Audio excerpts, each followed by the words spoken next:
नज़दीक पिंड ढोटिया विच बीती रात पिंड के सरकारी डॉक्टर वालों आवारा गां नूं पहलां तां ट्रैक्टर नाल बन के 2 किलोमीटर तक घड़ीसिया गया। बाद विच पिंड तो बाहर लिजा के उसके मत्थे विच 2 गोलियां दाग दित्तियां। गोलियां दी आवाज़ सुन के नेड़े काम कर रहे शमशेर सिंह ने जद गोलियां चलाउण वाले व्यक्ति का पिछा किया तां कुछ ही दूरी ते उस व्यक्ति नूं घेर लिया जिस वालों गोलियां चलाईयां गईयां सन आते उस नूं पहचान लिया कि वह पिंड का ही सरकारी डॉक्टर जगवीर सिंह सी। जदों डॉक्टर नूं पता चलिया कि इस व्यक्ति ने मैनूं पहचान लिया तां डॉक्टर वालों शमशेर सिंह ते भी गोलियां चला दित्तियां गईयां आते मौके तो फरार हो गया। इस बारे पिंड पवन कुंदरा ने कहा कि यह बहुत मंदभागी घटना है कि बेजवान गां दी गोलियां मार के हत्या की गई है। उन्होंने सरकार कोलों मंग कि सरकार जद गौ सैस लै रही है तो वह इन्हां आवारा पशुओं की साਂਭ संभाल क्यों नहीं कर रही। फिर उन्हां दी इस गलती करके आवारा पशुओं नूं अपनी इस तरह जान गवाउणी पै रही है। उन्हां सरकार अते प्रशासन कोलों गौ की हत्या करने वाले व्यक्ति खिलाफ सख्त कार्रवाई करने की मंग की है। ਅਸੀਂ ਜੀ ਪਵਨ ਕੁਮਾਰ ਕੁੰਦਰਾ ਢੋਟੀਆਂ ਤੋਂ ਅਸੀਂ ਬੋਲਦੇ ਹਾਂ ਜੀ। ਮੈਨੂੰ ਕੱਲ ਤਕਰੀਬਨ 10:30 ਵਜੇ ਸਰਦਾਰ ਅਮਰੀਕ ਸਿੰਘ ਜੀ ਦਾ ਫੋਨ ਆਇਆ ਤੇ ਮੈਨੂੰ ਉਹਨਾਂ ਨੇ ਫੋਨ ਤੇ ਕਿਹਾ ਵੀ ਸਾਡੇ ਰਾਤ ਮੇਰਾ ਲੜਕਾ ਜਿਹੜਾ ਸੀਗਾ ਅਸੀਂ ਪੈਲੀ ਠੇਕੇ ਤੇ ਲਈ ਆ ਡੁਗਰੀ ਪੁਲ ਦੇ ਲਾਗੇ ਤੇ ਉਸੇ ਨਾ ਮਤਲਬ ਰਾਤ ਨੂੰ 10:30 ਵਜੇ ਜੰਗਬੀਰ ਸਿੰਘ ਭੋਲਾ ਡਾਕਟਰ ਆ ਸਾਡੇ ਇੱਥੇ ਢੋਟੀਆਂ ਵੈਟਰਨਰੀ ਡਾਕਟਰ ਆ ਜੀ। ਉਹਦਾ ਮੈਂ ਪਿਛੋਕੜ ਦੱਸਦਾ। ਉਹਨੇ ਮਤਲਬ ਉਹਦਾ ਡਾਕਟਰ ਦਾ ਪੇਸ਼ਾ ਇਹ ਆ ਵੀ ਜਦੋਂ ਵੀ ਕਿਤੇ ਫੋਨ ਆਉਂਦਾ ਪਿੰਡ ਤੋਂ ਉਹਨੇ ਡਾਕਟਰ ਨੇ ਰਾਤ ਨੂੰ ਫੋਨ ਤੇ ਉਹ ਡੰਗਰਾਂ ਦੀ ਸੇਵਾ ਕਰਨੀ ਜਾਂ ਉਹਨਾਂ ਨੂੰ ਬਚਾਉਣ ਦਾ ਕੰਮ ਉਹਨੂੰ ਸਰਕਾਰ ਨੇ ਦਿੱਤਾ ਜੀ। ਢੋਟੀਆਂ 'ਚ ਹੀ ਉਹਦੀ ਡਿਊਟੀ ਆ ਜੀ। ਤੇ ਉਹਨੇ ਰਾਤ ਆਪਣੇ ਨਾ ਟਰੈਕਟਰ ਦੇ ਮਗਲ ਇੱਥੇ ਸਟੇਡੀਅਮ ਲਾਗੇ ਇੱਕ ਗਊ ਕਾਲੇ ਰੰਗ ਦੀ ਚਰਦੀ ਸੀ ਉੱਥੋਂ ਨੇ ਟਰੈਕਟਰ ਦੇ ਮਗਰ ਪਾ ਕੇ ਤੇ ਇਹਨੂੰ ਮਤਲਬ 1.5 ਕਿਲੋਮੀਟਰ ਧੂ ਕੇ ਤੇ ਸੂਏ ਦੇ ਲਾਗੇ ਨਾ ਜੀ ਇਹ ਸ਼ਮਸ਼ੇਰ ਸਿੰਘ ਇਹ ਆਪਣੀ ਪੈਲੀ ਦਾ ਕੱਦੂ ਕਰਨ ਦਿਆ ਸੀ ਇੱਥੇ ਤੇ ਉੱਥੇ ਨਾ ਜਦੋਂ ਉਹਨੇ ਟਰੈਕਟਰ ਆਣ ਕੇ ਤੇ ਡੱਕਦਾ ਤੇ ਉਹਨੇ ਮਤਲਬ 2 ਫਾਇਰ ਸੁਣੇ ਆ ਤੇ ਉਹ ਮੁੜ ਕੇ ਆਣ ਕੇ ਮੌਕੇ ਤੇ ਆਣ ਕੇ ਗਿਆ ਤੇ ਉਹਨੇ ਜਦੋਂ ਪਛਾਣਿਆ ਤੇ ਉਹ ਟਰੈਕਟਰ ਭਜਾ ਕੇ ਤੇ ਫਾਇਰ ਕਰਕੇ ਤੇ ਗਊ ਨੂੰ ਮਾਰ ਕੇ ਤੇ ਚਲੇ ਗਿਆ ਜੀ। ਤੇ ਉਹ ਮੁੜ ਕੇ ਜਦੋਂ ਭਜਦਾ ਤੇ ਇਹਨੇ ਸ਼ਮਸ਼ੇਰ ਸਿੰਘ ਨੇ ਜਿਹੜਾ ਵਾ ਇਹ ਆਪਣਾ ਮਗਰ ਮੋਟਰਸਾਈਕਲ ਲਾ ਕੇ ਤੇ ਉਹਦਾ ਪਿੱਛਾ ਕੀਤਾ ਜੀ। ਤੇ ਪਿੱਛਾ ਕਰਦੇ ਕਰਦੇ ਜਦੋਂ 1 ਕਿਲੋਮੀਟਰ ਜਾ ਕੇ ਉਹਨੇ ਪਛਾਣ ਲਿਆ ਜੀ ਤੇ ਉਹਨੇ ਪਰਨਾ ਮੂੰਹ ਤੋਂ ਲਾ ਕੇ ਪਛਾਣ ਕੇ ਤੇ ਉਹਨੇ ਆਖਿਆ ਵੀ ਤੈਨੂੰ ਮੈਂ ਪਛਾਣ ਤੇ ਲਿਆ ਤੇ ਮੋਟਰਸਾਈਕਲ ਤੂੰ ਜੰਗਬੀਰ ਹੀ ਆ ਤੇ ਉਹਦੇ ਨਾਲ ਮੁੜ ਕੇ ਇਹਦੇ ਨਾਲ ਬਹਿਸਬਾਜੀ ਇਹਨੂੰ 2-3 ਵਾਰੀ ਪਸੇਟੇ ਮਾਰੇ ਤੇ ਇਹਨੂੰ ਮੁੜ ਕੇ ਇਹਦੇ ਤੇ ਵੀ 2 ਵਾਰੀ ਫਾਇਰਿੰਗ ਕੀਤੀ 2 ਫਾਇਰ ਇਹਤੇ ਵੀ ਕੀਤੇ ਆ ਜੀ। ਤੇ ਅਸੀਂ ਤੇ ਸਰਕਾਰ ਕੋਲ ਇਹੋ ਮੰਗ ਕਰਦੇ ਆ ਵੀ ਜੇ ਮਤਲਬ ਇਹਨੇ ਘਿਨਾਉਣੀ ਘਟਨਾ ਕੀਤੀ ਆ ਜੀ ਗਊ ਹੱਤਿਆ ਕੀਤੀ ਗਊ ਮਾਤਾ ਦੀ ਹੱਤਿਆ ਕੀਤੀ ਆ ਇਹ ਤੇ ਅਸੀਂ ਇਹਨੇ ਸਖਤ ਤੋਂ ਸਖਤ ਕਾਰਵਾਈ ਕੀਤੀ ਜਾਵੇ। ਇਹਨੂੰ ਜੋ ਇਹਦੇ ਤੇ ਧਾਰਾ ਬਣਦੀਆਂ ਉਹ ਲਾਈਆਂ ਜਾਣ ਤੇ ਇਹ ਗਾਂ ਤੋਂ ਲੋਕਾਂ ਨੂੰ ਸਬਕ ਹੋਵੇ ਵੀ ਇਹ ਸਾਡੀ ਜਿਹੜੀ ਗਊ ਮਾਤਾ ਇੱਥੇ ਮਤਲਬ ਹਿਫਾਜ਼ਤ ਵਾਸਤੇ ਜਾਂ ਕੋਈ ਮਤਲਬ ਇੱਥੇ ਫਿਰਦੀਆਂ ਵਾ ਗਊਆਂ ਤੇ ਸਰਕਾਰ ਜਦੋਂ ਸਾਡੇ ਕੋਲ ਐਕਸੈਸ ਵੀ ਲੈਂਦੀ ਆ ਤੇ ਅਸੀਂ ਸਰਕਾਰ ਕੋਲ ਵੀ ਮੰਗ ਕਰਦੇ ਵੀ ਜਦੋਂ ਜ਼ਿਮੀਂਦਾਰ ਜਾਂ ਕੋਈ ਮਤਲਬ ਇਹ ਗਊਆਂ ਨੂੰ ਆਪਣਾ ਦੁੱਧ ਪੀ ਕੇ ਉਹਨਾਂ ਕੋਲ ਬੱਚੇ ਲੈ ਕੇ ਜਦੋਂ ਇਹ ਬਜ਼ੁਰਗ ਹੋ ਜਾਂਦੀਆਂ ਉਹਨਾਂ ਨੂੰ ਇਹ ਘਰੋਂ ਕੱਢ ਦਿੰਦੇ ਆ ਤੇ ਅਸੀਂ ਇਹ ਵੀ ਆਨੇ ਆ ਵੀ ਇਹ ਜਿਹੜੇ ਗਊ ਮਾਤਾ ਦੀ ਸੰਭਾਲ ਵਾਸਤੇ ਵੀ ਸਰਕਾਰ ਜਿਸ ਤਰ੍ਹਾਂ ਇੰਨਾ ਐਕਸੈਸ ਲੈਂਦੀ ਆ ਤੇ ਸਰਕਾਰ ਇਹਨਾਂ ਨੂੰ ਗਊਆਂ ਨੂੰ ਸਾਂਭਣ ਵਾਸਤੇ ਇਹ ਉਪਰਾਲੇ ਕਰਨ ਜੀ। ਤੇ ਅਸੀਂ ਇਹ ਸਰਕਾਰ ਤੋਂ ਮੰਗ ਕਰਦੇ ਹਾਂ ਵੀ ਇਹਦੇ ਤੇ ਜਿਹੜਾ ਡਾਕਟਰ ਨੇ ਇਹਨੇ ਘਿਨਾਉਣੀ ਘਟਨਾ ਕੀਤੀ ਗਊ ਨੂੰ ਗੋਲੀਆਂ ਮਾਰੀਆਂ ਇਹ ਤੇ ਸਖਤ ਤੋਂ ਸਖਤ ਕਾਰਵਾਈ ਕੀਤੀ ਜਾਵੇ ਤੇ ਇਹਨੂੰ ਗਲਤੀ ਤੋਂ ਗ੍ਰਿਫਤਾਰ ਕੀਤਾ ਜਾਵੇ। ਵਾਹਿਗੁਰੂ ਜੀ ਕਾ ਖਾਲਸਾ ਵਾਹਿਗੁਰੂ ਜੀ ਕੀ ਫਤਿਹ ਜੀ। ਕੀ ਆਪਣਾ ਨਾਮ ਤੇ ਕੀ ਕਹਿਣਾ ਚਾਹੁੰਦੇ ਤੁਸੀਂ? ਮੇਰਾ ਨਾਮ ਸ਼ਮਸ਼ੇਰ ਸਿੰਘ ਹੈ ਜੀ। ਮੈਂ ਪਰਸੋਂ ਰਾਤ ਇੱਥੇ ਮਤਲਬ ਤਕਰੀਬਨ 10:30 ਦਾ ਟਾਈਮ 10 ਦਾ ਟਾਈਮ ਸੀ ਚਿੱਕੜ ਮਾਰ ਰਿਹਾ ਸੀ ਆਪਣਾ ਝੋਨੇ ਵਾਸਤੇ ਤੇ ਟਰੈਕਟਰ ਆਇਆ ਜੀ ਇੱਧਰੋਂ ਮੁਰਾਣੇ ਵਾਲੀ ਸਾਈਡ ਤੋਂ ਮਤਲਬ ਢੋਟੀਆਂ ਤੋਂ ਘੁੰਮ ਕੇ ਆਇਆ ਆਪਣੇ ਤੇ ਅਸੀਂ ਆਏ ਚਲੋ ਰਾਹਗੀਰ ਹੋਊਗਾ ਟਰੈਕਟਰ ਇੱਥੇ ਆਣ ਕੇ ਤੇ ਬੰਦ ਹੋ ਗਿਆ। ਚਲੋ ਅਸੀਂ ਜਦੋਂ ਟਰੈਕਟਰ ਬੰਦ ਦੇਖਿਆ ਅਸੀਂ ਆਪਣਾ ਟਰੈਕਟਰ ਬੰਦ ਕਰਕੇ ਥੱਲੇ ਉਤਰ ਆਏ ਕਿ ਟਰੈਕਟਰ ਕਿਉਂ ਬੰਦ ਹੋਇਆ ਇੱਥੇ ਤੇ ਜਦੋਂ ਅਸੀਂ ਉਸੇ ਟਾਈਮ ਹੀ ਬਸ ਮੇਰੇ ਖਿਆਲ ਨਾਲ ਪਤਾ ਤਕਰੀਬਨ 1 ਮਿੰਟ ਦੇ ਵਿੱਚ 2 ਫਾਇਰ ਹੋਏ ਆ।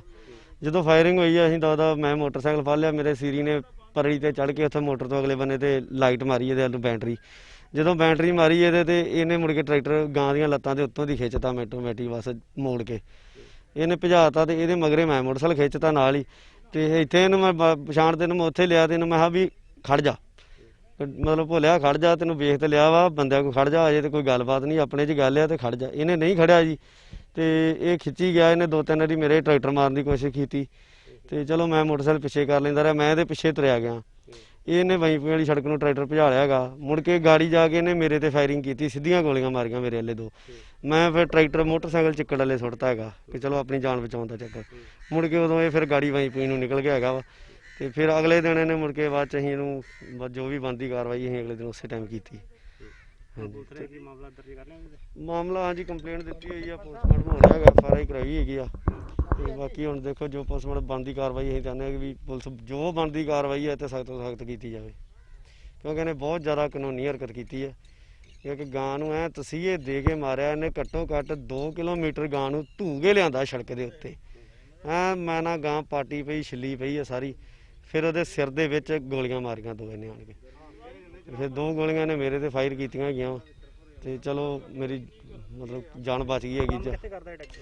ਇਹ ਡਾਕਟਰ ਇੱਥੇ ਟੋਟੀਆਂ 'ਚ ਹੀ ਹੈ ਜੀ ਇਸ ਟਾਈਮ, ਇੱਥੇ ਦੀ ਡਿਊਟੀ ਹੈਗੀ ਟੋਟੀਆਂ ਸਰਕਾਰੀ ਨੌਕਰੀ ਕਰਦਾ? ਮਤਲਬ ਹਾਂਜੀ ਸਰਕਾਰੀ ਵੋਟ ਕੀਤਾ ਆ, ਹਾਂਜੀ ਸਰਕਾਰੀ ਵੋਟ ਕੀਤਾ ਆ।